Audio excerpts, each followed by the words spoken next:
قبل ما نبدأ صلي على النبي. وقصتنا النهاردة عن شاب وسيم بيدخل في جواز متدبر من زوجته الأولى اللي عاوزة تنتقم منه، بس الجواز ده بينقذه من الوهم اللي كان مخدوع فيه. فيا ترى هيفوق ويحب زوجته التانية ولا يستسلم لمصيره؟ ده اللي نعرفه. بس لأول مرة تشوفني اشترك في قناة زميلي، وما تنساش اللايك والسبسكرايب والشير.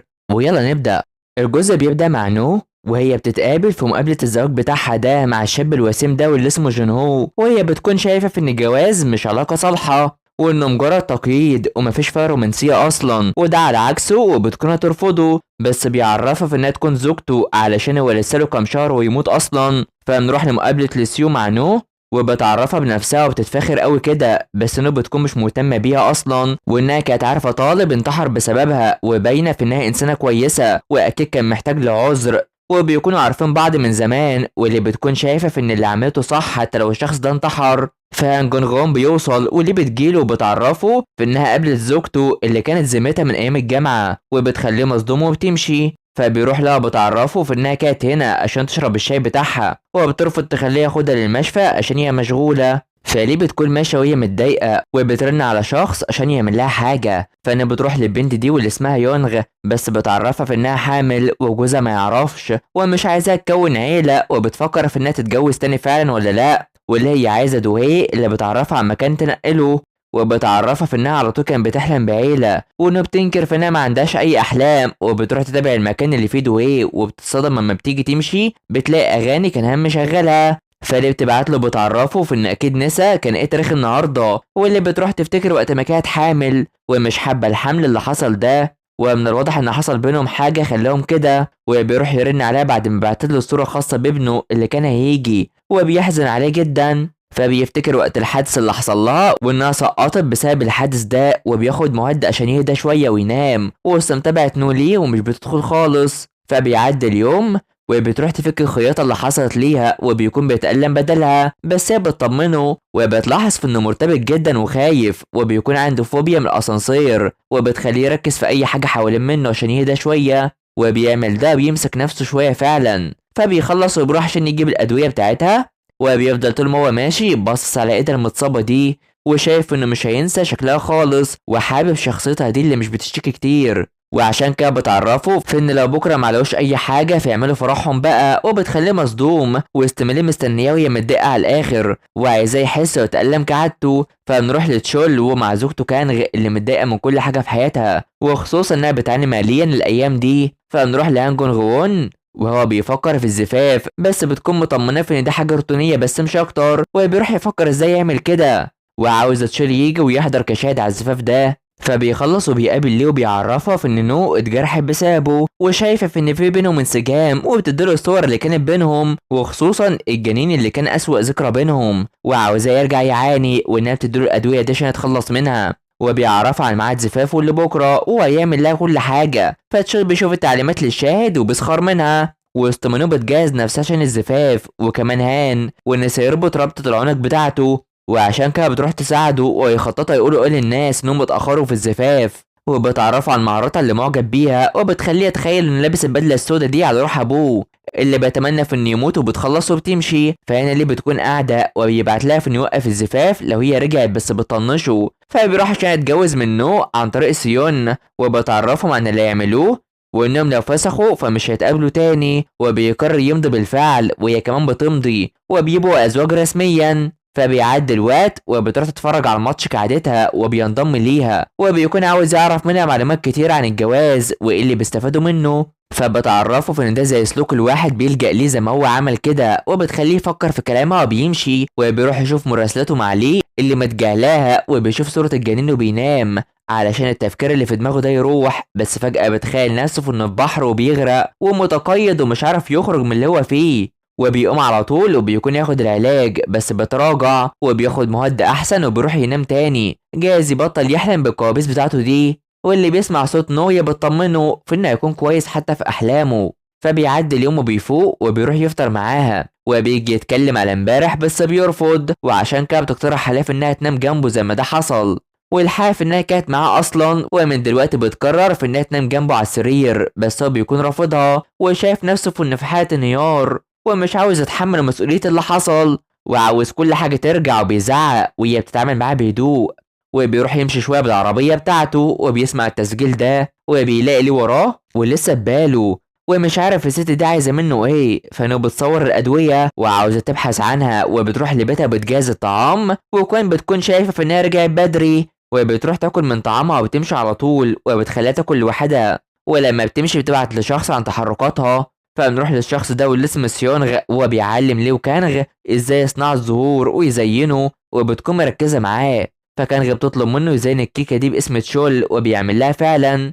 فبنيجي للتحقيق في القضية مع المحقق ميه ومساعده، ولسه مش قادر يوصل لأي حاجة علشان مفيش أي دليل حصل، بس بتوصله لصاحب الحقيبة اللي بيكون هو هان جون غوون وبيستجوبوه، وبيعترف بان صاحب الحقيبة دي هي زوجته اللي فاتت واللي كانت بتستعملها. فبنيجي لتصليح ليه النجفة اللي اتكسرت، ونو بيكون مش الممها ده، وينغي بترسلها بالاخبار عن دوي واللي بتكون عايز تحط الضوء اللي هان بيكرهه، بس بتكون بترفضه على طول. وعشان كده كانغي بتيجي وهي مع الزهور دي وبتركز فيها، وبتكون ليه هي اللي بتحاول تهز استقرارها شوية. فهان جون غوون بيجي ونو بتعرفه انها تعزم ليه وجوزها يون على العشاء علشان ساعدت في تصليح النجفة ده، وبتطلع عشان تنام معاه في نفس السرير وسط استغرابه، بس بيناموا سوا فعلا. وبتكلموا في انها كانت عايزة تتخلص منها رغم انها غالية جدا، وبتعرفوا انها اشتغلت ودرست في كل حاجة تقريبا، وبيعرف منها في انها بتمارس رياضة تجديف القارب عشان بتحس في انها وحيدة، ولو جه معاها فهتحميه من الغرق. وبيقرر يرتاح وينام عشان هي جنبه.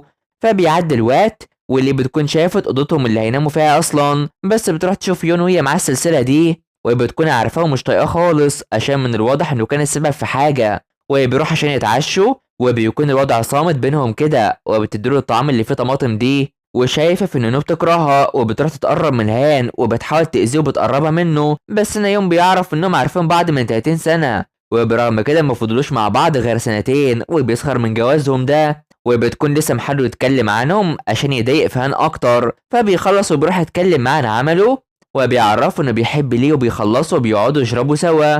وبيكون يون عاوز يضايقهم وبيعرف منهم معلومات اكتر، واللي بتعرفه في انه لسه بيعاني من اوجاعه القديمه، وعشان كانوا بتدافع عنه وبتفكرها هي باللي حصل زمان، ودليل انها مش ناسياها فهي بتتكلم عنها حاليا. وهان بيفرح في انها في صفه حاليا، وبيخلصوا وبيمشوا. فبيعدي الوقت وبيقرر يساعدها، وبيتكلموا عن اللي بيحبوه وانه مش متخيل في انها بترقص اصلا، ومش عارفه تثبت دليل عشان وقتها يكون مستغرب جدا، وبتخليه يمشي عشان يشوفها وعاوز يشوفها وهي بترقص. وبالفعل بتروح تاخده علشان يرقصوا التانجو سوا، وبتعلمه ازاي يعمل ده وبيتبسط. بس انا بيبوسها كتير وهي بتحب ده اصلا، فاللي بتكون مصوراهم ومتضايقه جدا وهم مستغربين من اللي حصل بينهم. فبتفتكر قبل 5 سنين وقت ما راحت لدوا حبيبها وعاوزاهم يتجوزوا سوا علشان امها تحضر، ومش حابب فكرة الزفاف علشان التقييد والوحدة اللي هتحصل، وهي بتقرر تحميه وتفضل معاه. فبتكون في البحيرة وبتفتكر وقت بص تهان ليها، وهو كمان بيكون بيفكر في وقتها واحساسه، وبيعرف تشولف انه عاوز يدخل في علاقة مع نو.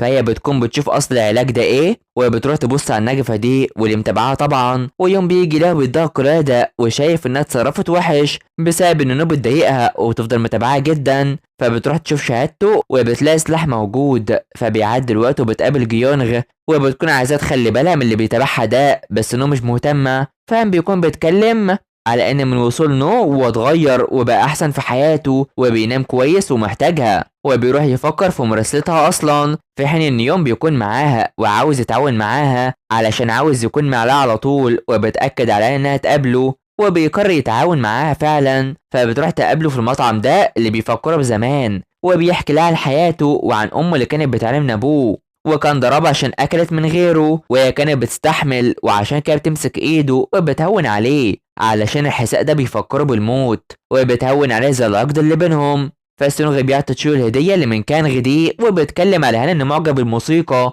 فهنا بيكونوا ماشيين وبيتكلم على اللي عملته، وبيحاول يتقرب منها وبيحاول يبرر ولبسها كده وبيرتبكوا. فبيروح يساعدها في اعمال البيت، وبيتكلم على اللي بيحس بيه في كل حاجه في حياته، وبتعرفه فانها بتتمنى الموت لامها علشان دمرت جوازها وقتلته، وده كله وسط اللي متابعاهم. فكوين بتشيل السمك اللي مات وبتخاف لما بتشوف جيونغ، وبتعرفها في انها تفضل في العمل. فهنا نو بتقابل يونغ وبتعرفها في انها تحتفظ بطفلها علشان هي مش عندها غيره في الدنيا، وبتعرفها معلومات عن عودة دوهي. في حين ان هان بيفرح لما بتوافق في انها تروح معاه، وبيرفض يروح العشاء مع لي اصلا. وبالفعل بيروح يتفرج الفيلم مع نو وبيكون مركز فيها ومش بيحب يشوف الافلام دي، وبيفرحوا واللي بترن عليه مش بيرد علشان هما مش في البيت. فبيكونوا ماشيين سوا وفرحانين بالفيلم، وبتعرف ان الراجل اللي قالت له عليه ممكن تقابله قريب، وده بيضايقه علشان هو عاوز يدخل في علاقة معاها، وده على عكس طبيعته، وعاوز يعمل ده معاها عشان هي ست بس مش اكتر، مش عشان بيحبها. وبيروح ينام وبيفكروا في اللي حصل، وبيرفض يرد على ليه كمان اللي بتكون بتشرب ومتضايقة جدا وعاوزة تتحكم بشخص، وبتكون عايزة تعمل ده مع يون علشان هو ملكها لمدة سنة، وبتكون متجوزاه بالعقد برضه. فما بيعرف ان الجثة اللي لقوها هو جثة سيونغ اللي كان بيتابع نو اصلا. فهنا في شخص بيدخل وبيحط مخدر للسمك بتاعها، وباين في انه مختل، في حين ان ما بيشوف ان سيونغ ده كان متابع نو اصلا، واللي هنا بيكونوا بيفوقوا واللي متابعاه على طول.